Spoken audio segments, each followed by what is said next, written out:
दोस्तों आज हमारी वीडियो का टॉपिक है क्या हम अपने फैन रेगुलेटर से मोटर की स्पीड को कंट्रोल कर सकते हैं। दोस्तों आज का वीडियो इलेक्ट्रिकल से जुड़े लोगों के लिए काफी ज्यादा इंपॉर्टेंट होने वाला है, क्योंकि दोस्तों भविष्य में कभी भी आपको जरूरत पड़े कि हम फैन रेगुलेटर से क्या मोटर की स्पीड को कंट्रोल कर पाएंगे नहीं कर पाएंगे।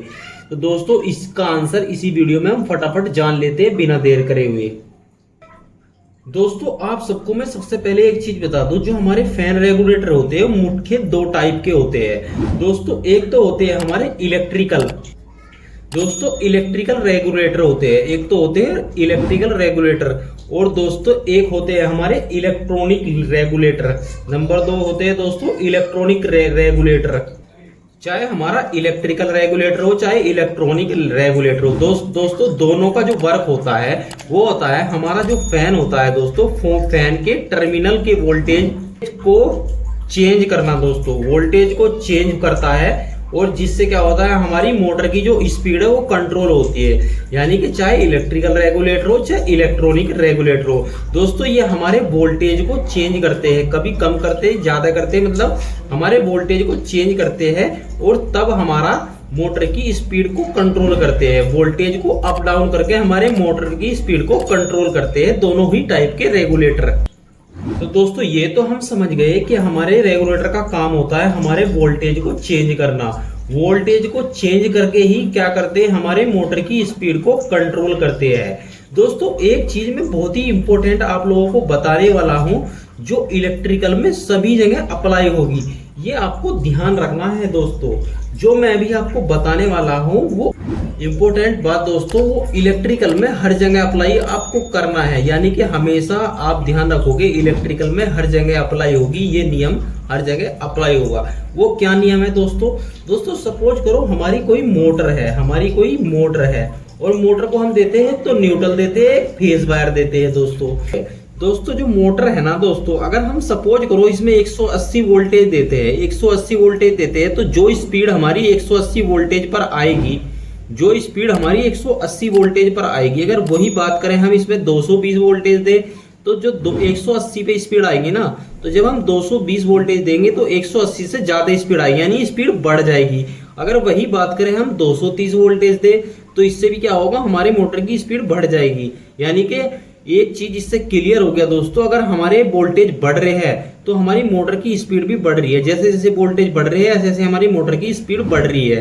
दोस्तों जैसे जैसे हमारे वोल्टेज डाउन होंगे यानी कि कम होंगे, वोल्टेज डाउन होंगे तो हमारे मोटर की जो स्पीड है ना दोस्तों वो भी क्या होगी, डाउन होगी।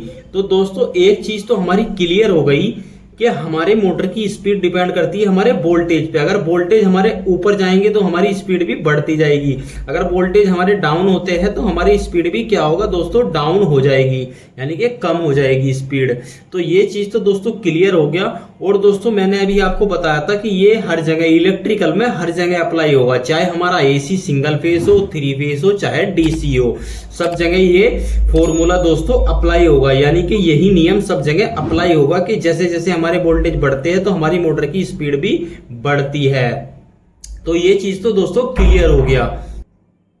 ये तो दोस्तों कुछ हमने हमारे इंपॉर्टेंट पॉइंट थे, इसको समझने के लिए हमारी स्पीड और यानी कि स्पीड को समझने के लिए कि आखिर स्पीड किस चीज पर डिपेंड करती है। तो दोस्तों ये मुख्य पॉइंट तो हमने समझ लिए हैं। दोस्तों अब आती है जो मेन क्वेश्चन था हमारा, आखिर हम फैन रेगुलेटर से मोटर की स्पीड कंट्रोल कर पाएंगे या नहीं, मोटर की स्पीड कंट्रोल कर पाएंगे या नहीं। दोस्तों अब हमारा आता है जो मेन क्वेश्चन था वो। दोस्तों सबसे पहले हम बात करेंगे हमारा जो एसी होता है सिंगल फेस एसी मोटर, तो दोस्तों क्या हम इसकी स्पीड कंट्रोल कर पाएंगे। तो दोस्तों इसका आंसर है यस। वो कैसे दोस्तों, जो हमारी फैन होती है सीलिंग फैन जो आपने देखा है दोस्तों, वो हमारी सिंगल फेस मोटर ही तो होती है। क्या होता है दोस्तों, वो सिंगल फेस मोटर ही तो होती है, उसमें सिर्फ ब्लेड लगे होते हैं, वो सिंगल फेस मोटर ही होती है। तो उसको हम बड़ी आसानी से अपने रेगुलेटर से कंट्रोल कर पाते हैं। दोस्तों रेगुलेटर से आराम से कंट्रोल कर पाते हैं हम मोटर की स्पीड को।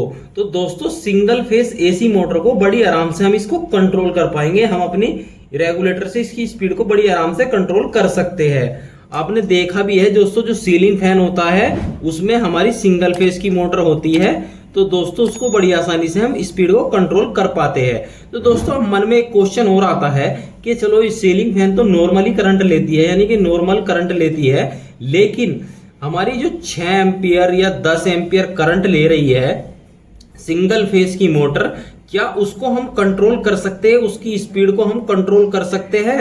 तो दोस्तों इसका जवाब है हाँ, कंट्रोल कर सकते हैं। वो कैसे दोस्तों? दोस्तों वो इस तरीके से कंट्रोल कर सकते हैं, जो हमारा रेगुलेटर आता है दोस्तों, तो रेगुलेटर की जो रेटिंग है वो रेगुलर की रेटिंग भी हमारी लोड के हिसाब से होनी चाहिए। जितना भी लोड हमारे यानी कि मोटर का जितना भी एम्पियर करंट है तो उसके हिसाब से होना चाहिए। सपोज करते हैं दोस्तों हमारी कोई मोटर 6 एम्पियर करंट ले रही है, यानी कि क्या 6 एम्पियर करंट ले रही है, तो उसके लिए हमें रेगुलेटर का साइड सेलेक्ट करना है कि कितने एम्पियर का रेगुलेटर हम इसमें यूज करेंगे।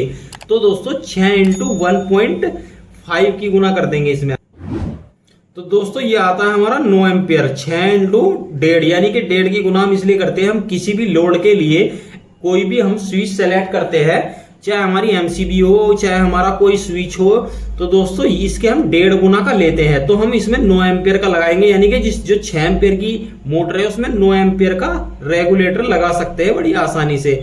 और दोस्तों अगर वही 10 एम्पियर की बात करें तो 10 इंटू 1.5, तो दोस्तों ये बैठता है हमारा 15 एम्पियर, यानी कि जो 10 एम्पियर हमारी करंट लेगी मोटर सिंगल फेज की, तो उसके लिए हमको सिलेक्ट करना पड़ेगा 15 एम्पियर का रेगुलेटर दोस्तों, तभी हम इस पे कंट्रोल कर पाएंगे स्पीड को। नहीं तो हमारा रेगुलेटर क्या हो जाएगा, खराब हो जाएगा, बर्न हो जाएगा, जल जाएगा। अगर हमारी मोटर ज्यादा करंट लेगी तो क्या होगा, हमारे रेगुलेटर जल जाएगा। तो हमेशा ये ध्यान रखेंगे, हम जितनी हमारी रेटिंग की मोटर है, जितने एम्पियर हमारी मोटर ले रही है उसका 1.5 गुना हम रेगुलेटर को सेलेक्ट करेंगे, तो हम उसको बड़ी आसानी से कंट्रोल कर सकते हैं मोटर की स्पीड को।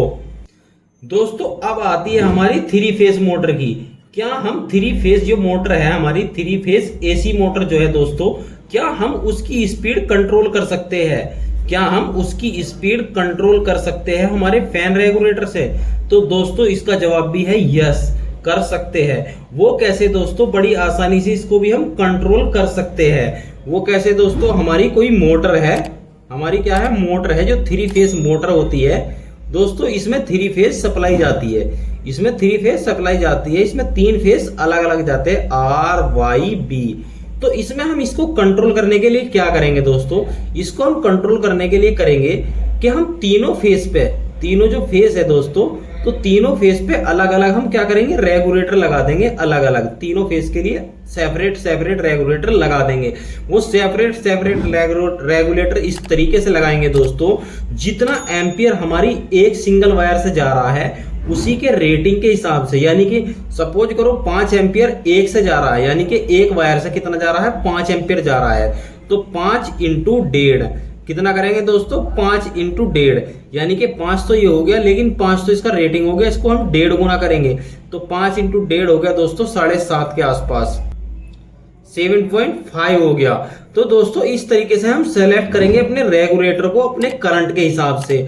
तो दोस्तों इस चीज में क्या करेंगे, हम 3 रेगुलेटर लगाएंगे तीनों फेज पे, एक आर पे लगाएंगे, एक वाई पे लगाएंगे, एक बी पे, यानी कि तीनों वोल्टेज, तीनों हम अपने वायर के अलग अलग तीनों फेज के वोल्टेज को हम डाउन करेंगे, जिससे क्या होगा, हमारी मोटर की जो स्पीड है उसको हम बड़ी आसानी से कंट्रोल कर पाएंगे।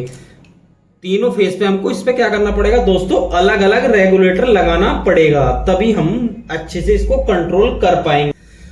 लेकिन दोस्तों इसमें एक इंपॉर्टेंट मैं आपको बात बता देता हूं कि आखिर इसको लगाने से पहले हमको एक चीज का ध्यान रखना है कि जब भी हम ये रेगुलेटर लगाएंगे, जो हमारे वोल्टेज जो होते हैं दोस्तों, वोल्टेज क्या करते हैं, हमारे ड्रॉप होते हैं, वोल्टेज ड्रॉप करने का ही क्या करते हैं हमारे रेगुलेटर काम करते हैं, यानी कि वोल्टेज को कम करते हैं। तो दोस्तों जब ये वोल्टेज को कम करते हैं तो हमें एक चीज का हमेशा ध्यान रखना है, जो हमारे तीनों रेगुलेटर है ये एक इक्वल यानी कि बराबर वोल्टेज ड्रॉप करे, नहीं तो इससे बहुत बड़ी प्रॉब्लम हो जाएगी अगर इन तीनों में वोल्टेज का डिफरेंस आता है। क्योंकि दोस्तों जब इसमें कम करते हैं हम वोल्टेज को कम करेंगे हमारे रेगुलेटर, तो इसमें वोल्टेज का डिफरेंस आने का चांस बढ़ जाता है।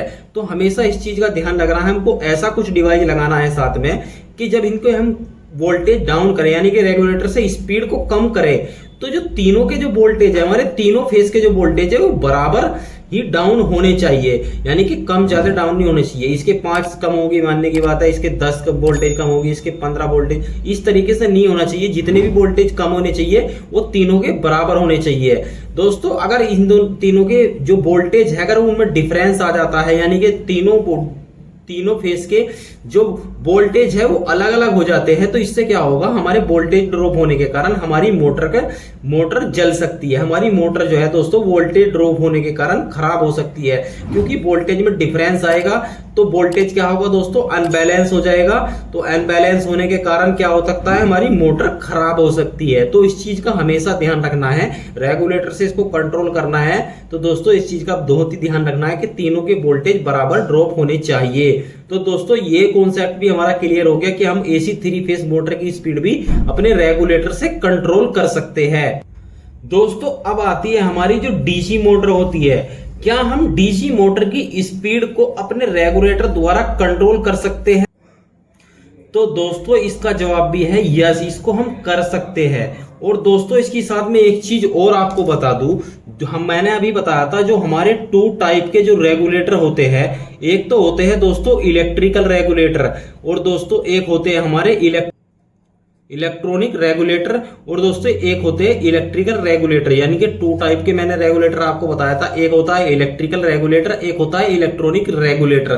तो दोस्तों अगर हम इलेक्ट्रिकल रेगुलेटर की बात करें, जो सबसे नंबर 1 पे आता है इलेक्ट्रिकल रेगुलेटर, तो दोस्तों इससे हम बड़ी आसानी से कंट्रोल कर सकते हैं अपनी मोटर की स्पीड को। इसको हम डायरेक्ट लगा देंगे और दोस्तों इससे डायरेक्ट कंट्रोल हो जाएगा। जो नॉर्मली कनेक्शन होते हैं, हम क्या करेंगे, एक अपनी हमारी डीसी मोटर हो गई, उसको हम प्लस देंगे, यहां से एक देंगे प्लस और एक माइनस। तो माइनस तो हम डायरेक्ट दे देंगे, प्लस वाला वायर देंगे, तो बीच में हम क्या करेंगे दोस्तों, अपना एक रेगुलेटर लगा देंगे, और दोस्तों यहीं से हम इसकी कंट्रोल कर सकते हैं स्पीड को। दोस्तों उम्मीद है आज की वीडियो से कुछ आपको अच्छी जानकारी मिली होगी। आप ये जान पाए होंगे कि आखिर हम रेगुलेटर से मोटर को स्पीड को कंट्रोल कर सकते हैं। तो आपके भविष्य में बहुत ही काम आने वाली वीडियो है। उम्मीद है दोस्तों वीडियो अच्छी लगी होगी आपको। अगर वीडियो अच्छी लगी हो तो वीडियो को लाइक करके बताइए। अगर आप हमारे चैनल पर नए हैं तो चैनल को सब्सक्राइब कर लीजिए और बेल आइकन को प्रेस कर लीजिए, ताकि आने वाली वीडियो की नोटिफिकेशन आप लोगों को मिलते रहे। आज की वीडियो में धन्यवाद दोस्तों, मिलते हैं अगली वीडियो में।